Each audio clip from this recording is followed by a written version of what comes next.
শশা কিনলেন, এটা কি বাজার থেকে কি কম হয়েছে নাকি কি হয়েছে? আমি যখন এখানে জিজ্ঞেস করার মানে শশা কত বলতেছে, শশা হচ্ছে 90 টাকা।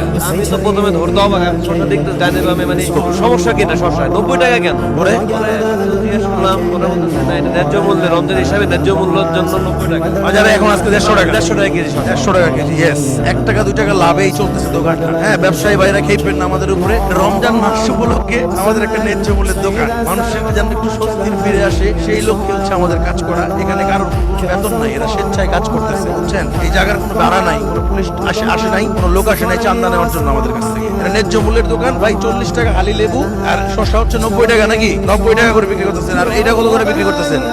30 টাকা। তাহলে এটাতে লাভ হচ্ছে আপনার? 1 টাকা 2 টাকা লাভ হচ্ছে, হোক, মানে জাস্ট খরচটা। গায়ের বাইরেটা খালি তুলতেছে, আর কোনো দেখা দরকার নেই। এটা ন্যায্য মূল্যের দোকান। রমজান উপলক্ষে বাজারে হচ্ছে 80 টাকা 70 টাকা হালি এখনো। লেবুর দাম কমে নাই, শসা আরো দাম বেড়ে গেছে বাজারে।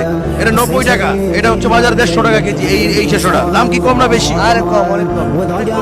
আচ্ছা, আমরা স্বেচ্ছাসেবী সবাই এখানে, আমরা যারা কাজ করছি সবাই স্বেচ্ছাসেবী। এই আপনার কোনো বেতন আছে ভাই দোকানে কাজ করছেন?